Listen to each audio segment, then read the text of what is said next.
I wore a dark green blouse. I sat in the back. I brought an apple pie. No one asked who made it. No one ate it. The ballroom smelled like expensive cologne and champagne that cost more than my rent. Crystal glasses caught the light from the chandelier. Men in pressed uniforms stood straighter when my father walked by. Retired Colonel Marcus Graves, 70 years old today, still commanding rooms without saying a word. I watched from table 12, the forgotten table, where they put the plus ones and distant cousins. My younger brother Taylor stood at the podium, 6'2", perfect teeth, the kind of smile that made cameras love him.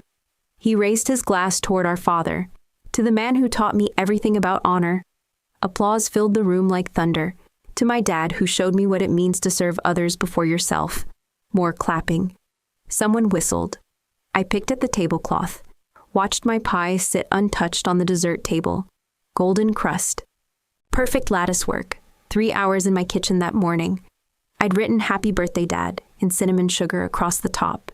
Nobody noticed. My father never once called me his pride, not when I graduated summa cum laude, not when I married David in that small church ceremony, not when I started the foundation, but Taylor. He only had to breathe. Dad stood up. The room went quiet. He lifted his champagne flute, and every eye followed his hand. My son Taylor has made me proud every single day of his life. His voice carried across the room like a command. A true Graves, strong, dependable. He paused, looked directly at me. "And Sloane well," he shrugged. "Every ship needs its dead weight." Laughter rippled through the crowd. Polite, uncomfortable, but laughter. I didn't move, didn't blink, just sat there as his words hung in the air like smoke. And right then the TV behind him changed. The evening news flickered on. Breaking news banner scrolled across the bottom of the screen in bold red letters. Breaking Department of Veterans Affairs appoints Sloane Graves as Civilian Brigadier General, the first in U.S. history. My father's hand stopped mid-toast. The champagne glass trembled. Taylor's face went white. My mother set her fork down. Mid-bite. A piece of cake still balanced on the tines. The room fell silent. For once, the silence wasn't mine. The CNN anchor's voice cut through the ballroom like a blade. This evening, the Department of Veterans Affairs made history by appointing its first ever civilian Brigadier General. Sloane Graves, founder of the Veteran Housing Initiative, will oversee housing programs for over 40,000 veterans across 13 states. My heartbeat slowed. Everything else stopped. The champagne glass in my father's hand hung suspended in mid-air. His knuckles had gone white around the stem. That confident smile, the one he wore like armor, cracked down the middle. Taylor's mouth opened, then closed, then opened again. No sound came out. My mother's fork stayed frozen halfway to her lips. The piece of birthday cake balanced there like a question mark. Graves has worked behind the scenes for over 15 years. The anchor continued quietly building one of the most successful veteran support networks in American history. I didn't move, didn't breathe, just watched 200 people turn their heads toward me like sunflowers following light. The retired generals at table 3, the congressmen at table 1, the military wives who'd been gossiping about my plain dress 5 minutes earlier, all staring, all silent. My father's champagne finally started to spill. Tiny droplets hit the white tablecloth like rain. He didn't notice. Sloane Graves will be the highest-ranking civilian in VA history, the anchor said. Her groundbreaking work has housed 6,000 homeless veterans and provided job training for thousands more. Someone coughed. A chair squeaked, but no one spoke. The man who'd called me dead weight 30 seconds ago couldn't form words. The son who'd stolen my stories for his talk show couldn't find his voice. The room that had erupted in applause for Taylor's empty toast now felt like a tomb. I picked up my water glass, took a sip, set it down with the softest click against the china. The CNN banner scrolled again. Brigadier General Sloane Graves, first of her kind. My father's hand finally stopped trembling. The champagne glass slipped from his fingers. It shattered against the marble floor. Crystals scattered like stars. And for once, for the first time in 35 years, the silence wasn't mine. It belonged to them. Imagine being the stone beneath a house, invisible. But if you vanished, the whole thing would fall. I'm Sloane Graves, oldest daughter, oldest, the invisible one. For 15 years, I built something they couldn't see. The Veteran Housing Initiative, VHI, started in my garage with a folding table and a borrowed laptop. One veteran at a time.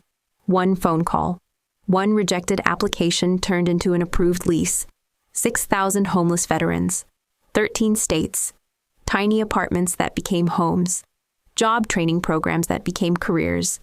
Men and women who slept under bridges now had keys in their pockets. But my name was never in the papers. The reporters always wanted to talk to the board members, the ones in expensive suits who showed up for photo opportunities, the politicians who cut ribbons at grand openings. They'd shake hands and smile for the cameras while I stood in the background holding the clipboards that made it all possible. Have you ever worked until your bones ached only to watch someone else take credit and applause? I spent nights in my car outside VA hospitals, talking to veterans who couldn't sleep, who jumped at car horns, who hadn't spoken to their families in years. I learned their names, their stories, their fears about closed doors and loud noises and dreams that wouldn't stop coming. Then I'd go home to family dinners where my father bragged about Taylor's latest TV appearance, where my mother asked when I was going to find real work, where my brother borrowed my stories and made them his own. Nobody asked what I was building. Nobody asked where I went when I disappeared for weekends. Nobody asked why I had dirt under my fingernails from helping veterans move furniture, or why my phone rang at 3 a.m. with calls from men who needed someone to talk them through panic attacks. I was the foundation they stood on, the stone that held everything up, while they posed for pictures on the surface. Tonight they finally learned my name, watched it scroll across the screen in letters too big to ignore, heard a stranger call me Brigadier General while they sat in stunned silence. The ballroom was still frozen, crystals still scattered on the floor, my father still staring at the television like it had betrayed him, and I was still sitting at table 12, still invisible, but now they could see the house was built on me. At 10 I offered to help build the back deck. Dad handed Taylor the hammer, showed him how to measure twice, cut once, how to check if the boards were level. Don't get in Taylor's way, Sloane. I sat on the porch steps, watched them work, brought them lemonade when the sun got hot. Nobody said thank you. At 18, I won the State Leadership Award. 500 applicants, 12 finalists, 1 winner, me. The ceremony was on a Thursday evening at the Capitol building. Governor Williams himself handed me the plaque. My picture made it to the front page of 3 newspapers. Dad left early for Taylor's football game. Mom stayed for the photos, then drove to the game to meet him. I rode home alone with my trophy in the passenger seat, made myself a peanut butter sandwich for dinner, watched the evening news by myself. They never hung the newspaper clipping on the refrigerator. At 25, I graduated law school magna cum laude, 3rd in my class, full scholarship, job offers from 2 firms in the city. I called Dad from the parking lot after the ceremony, still wearing my cap and gown. That's nice, honey. Taylor just got promoted to weekend anchor. At 33, I sold my car to pay off the family land tax. The county was going to seize the property, 40 acres that had been in the Graves family for 3 generations, the land where Dad taught Taylor to hunt, where we had Easter egg hunts when we were little, where Grandpa was buried under the old oak tree. The tax bill was $8,000. Nobody else had the money. I drove my Honda to the dealership on a Tuesday morning, signed the papers, walked home in the rain, 18 miles. My shoes gave me blisters. Nobody asked if I was okay afterward. Nobody asked how I was getting to work. Nobody asked if I needed help. At 35, I started VHI in my garage. At 40, I was housing hundreds of veterans. At 42, I was managing programs in 13 states. Tonight at 45, I became a general. Some kids are raised to shine. Some are raised to be scaffolding. But scaffolding doesn't crumble when the spotlight finds it. It just becomes visible. The ballroom was still quiet, still staring, still processing what they'd learned about the woman they'd never bothered to know. I reached for my purse. It was time to go home. I told him about Marcus. It was Christmas dinner 2 years ago. Taylor asked how my work was going. The first time in months he'd shown interest. So I told him about Marcus Thompson, Vietnam veteran, 73 years old, homeless for 8 years. Marcus couldn't sleep unless he hugged his rifle. He'd lost his house, his wife, his kids, but he kept that M16 from 1969, held it every night like a teddy bear, said it was the only thing that understood him, the only thing that had been through what he'd been through. I spent 6 months helping Marcus find an apartment, got him into therapy, helped him apply for benefits. The night he got his keys, he cried, said it was the first time he'd felt safe in a decade. I told Taylor this story over Mom's apple pie. He listened, nodded, said it was heartbreaking. A week later, I was driving home from a site visit. NPR was playing Taylor's weekend talk show. The topic was veterans and trauma. His voice filled my car. I once held a soldier's hand during a panic attack. This was a man who'd served 3 tours in Vietnam. He couldn't sleep without his service rifle. And I sat with him in that hospital room, and he told me his rifle was the only family he had left. That night changed me. It showed me what real sacrifice looks like. My hands gripped the steering wheel. He wasn't there. He had never met Marcus. He had never been to a VA hospital. He had never held anyone's hand during a panic attack. But there he was on radio stations across 3 states telling my story. Marcus's story, making it his own. I pulled over, sat in my car on the side of Highway 64, listened to him get emotional about an experience that was mine. The next week, it was Rebecca's story, the female veteran who'd lived in her car for 2 years. Then it was James's story, the Marine who couldn't handle crowds. All my stories, all my work, all my late-night phone calls and weekend drives, and tears shed in hospital parking lots. He took them, polished them, performed them. I didn't want to believe he stole them. So I called it inspiration, called it sharing, called it spreading awareness. But kindness that protects a lie is still betrayal. The radio show got renewed for another season. Taylor got a book deal. Publishers wanted his authentic veteran stories. He never asked permission, never said thank you, never mentioned my name. While I sat at family dinners listening to him build a career on the backs of people I'd actually helped, people whose real names he didn't even know. I blocked his number. It was a Tuesday morning. I sat at my desk with my coffee getting cold, scrolled to Taylor's contact, hesitated for exactly 3 seconds, then pressed delete. The phone felt lighter in my hand. I removed the family photo from my lock screen, the picture from last Easter. All of us on Mom's front porch. Taylor in the middle, arm around Dad. Me on the edge, half cropped out. I replaced it with a photo of the VHI office, my team working late on a Friday night, building something that mattered. I set my email auto-reply. I'm unavailable to people who never asked where I went. The family calls stopped coming. Nobody noticed I missed Dad's retirement party. Nobody asked why I didn't show up for Taylor's book launch. Nobody wondered where I was on Thanksgiving. VHI expanded. 3 new states, 5,000 more veterans. My team worked 18-hour days. Sarah Miller, my program director, slept on the office couch more nights than she went home. James Patterson, our housing coordinator, kept a change of clothes in his desk drawer. They believed in what we were building. They submitted my nomination behind my back. You deserve this, Sarah said when I found out. The world needs to know your name. I found the paperwork on my desk one morning. Pages of documentation. Letters of support from senators and generals and veterans whose lives had changed because of our work. Testimonials I'd never seen. Impact reports I didn't know existed. They'd been collecting evidence for months, building a case for recognition I never asked for. But they asked the question my family never did. What are you building, Sloane? I built a home for the homeless, 6,000 homes, job training programs, mental health services, a network that stretched from California to Maine, a system that caught people before they fell through the cracks. But my father never asked what I was building. He never asked where I went when I disappeared for weeks. He never asked why veterans called me at midnight. He never asked why my hands were always busy, why my phone was always ringing, why I looked tired but satisfied.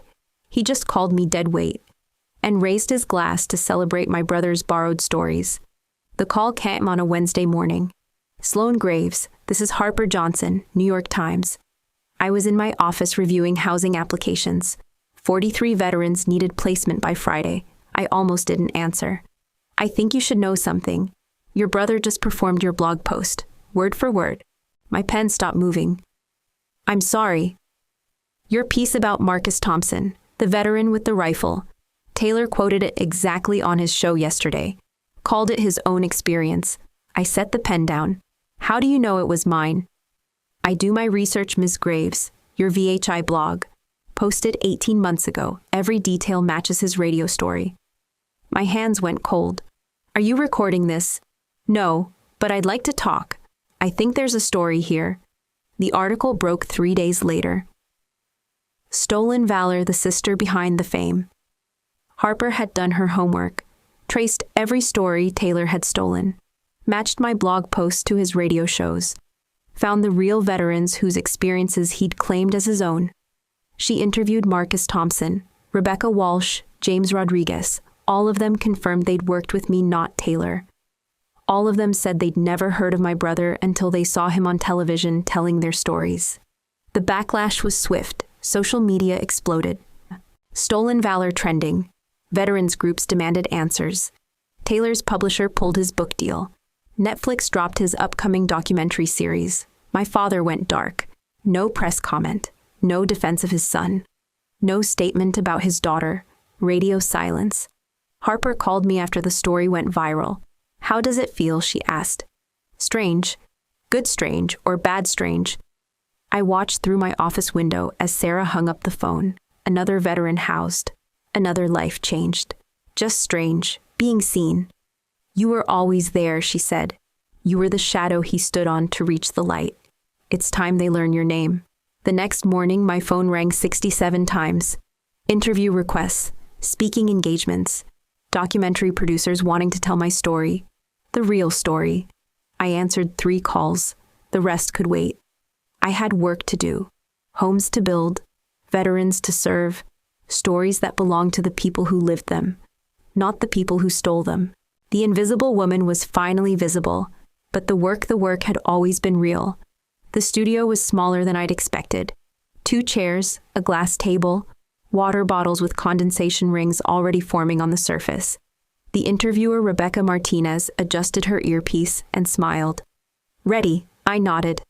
The red light came on.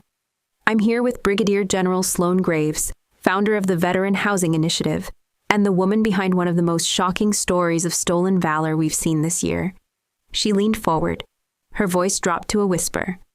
How did it feel to be called dead weight? Silence. I let the question hang in the air, counted 3 heartbeats, let the weight of it settle. They called me dead weight. Another pause. But ballast is what keeps the ship from tipping. Rebecca's pen stopped moving. I didn't flip the boat. I kept it afloat. The studio felt smaller, quieter. For 15 years, I built something real, while my brother performed stories that weren't his, while my father celebrated achievements that never happened. I reached for my water, took a sip, set it down without a sound. I didn't need their spotlight. I just needed them to stop standing in mine. And now 6,000 veterans have homes, real homes, with keys and mailboxes and neighbors who know their names. What would you say to your father today? The question I'd been waiting for. I looked directly into the camera, imagined him watching from his living room, the same living room where my awards never made it to the mantelpiece. I'd say thank you, Rebecca blinked. Thank you. For teaching me that some people will never see your worth. And that's okay, because your worth isn't determined by who sees it. I leaned back in my chair. I spent 35 years waiting for them to notice me, waiting for them to ask what I was building, waiting for them to care. And then I stopped waiting. The interview ran for 22 minutes. By evening, it had 3 million views. My phone buzzed with messages from veterans I'd helped, from Sarah and James and the rest of my team, from people I'd never met who said my words made them feel seen, but no calls from home. And that was exactly as it should be. The envelope arrived on a Thursday, plain white, no return address, my name written in my father's careful handwriting, the same block letters he'd used to address Christmas cards when I was little. I set it on my kitchen counter, made coffee, read the morning news, checked emails from 3 veterans who needed housing assistance, let the envelope sit there like a question I wasn't ready to answer. Finally, I opened it. No note, just 2 things. His silver military medal, the Distinguished Service Cross he'd earned in Vietnam. The one that sat in a place of honor on his mantelpiece for 40 years, next to Taylor's football trophies and academic awards. Never next to anything of mine, and a photograph. Me at 16, holding a participation ribbon from the state debate tournament. 3rd place out of 47 schools. I remembered that day, how proud I'd felt walking to the car, how I'd held up the ribbon and said, "Look, Dad." He'd laughed. Participation ribbon. That's what they give kids who almost win. I'd put the ribbon in my desk drawer that night. Never looked at it again. But he'd kept the photo. For 29 years. I held it up to the light. My teenage face beaming. The ribbon clutched in my fist like it was made of gold. He must have taken the picture while I wasn't looking. Before the laughter, before the dismissal. In the photo, I was still proud. I opened my desk drawer. The participation ribbon was still there, faded blue and white. The words 3rd place barely visible. I put the medal next to it. Not to forgive, but to remember. I waited for them to see me for 35 years. Waited for them to ask what I was building. Waited for them to notice the ribbon was worth celebrating. Waited for them to understand that almost winning was still winning. Now I didn't wait anymore. I closed the drawer, the medal and the ribbon together. Past and present. What I'd earned and what he'd earned. What I'd built and what he'd given away. I put it all away and went back to work. The academy opened 6 months later. Invisible Women Leadership Institute. A converted warehouse in downtown Richmond. 12 classrooms, a library. A conference center with a stage that had never known borrowed words. 24 women in the first cohort. Veterans, caregivers, single mothers, women who'd built companies while their husbands got the credit. Women who'd written speeches for politicians who never said their names. Women who'd worked in shadows so long, they'd forgotten what sunlight felt like. I stood in the back of the auditorium. Opening night, each woman had 3 minutes to tell her story, her real story, in her own words. Sarah Miller went first. My program director talked about sleeping on office couches while building housing programs that saved lives, about working 18-hour days while her ex-husband took credit for her grant writing skills. Then Jennifer Walsh, former Army medic, saved 43 lives in Afghanistan, came home to a job interview where they asked if she could handle the stress of medical work. Then Maria Rodriguez built a nonprofit from her kitchen table, fed 5,000 families during the pandemic, watched her brother-in-law get the Community Service Award. Finally, Lisa Thompson stepped to the microphone, former soldier, missing her left leg below the knee, hands trembling as she gripped the podium. I've never said this out loud until now. Her voice was barely a whisper. I was the one who carried my wounded teammate 2 miles through enemy fire. But the medal went to the man who called for backup, because he had the radio. The room was silent. I've been invisible for 8 years, but tonight you see me. 24 women stood up, applauded until their hands hurt. That's what I built. Not applause for myself, not a stage for my own story, but a room where no one's voice had to be borrowed, where no one's achievements could be stolen, where invisible women could finally be seen. I don't need a standing ovation. I just need to build. And what I've built, the homes, the programs, the academy, the voices, they can't tear that down. My father called me dead weight, but I was never dead. I was just waiting to be alive. Now I am, and so are they.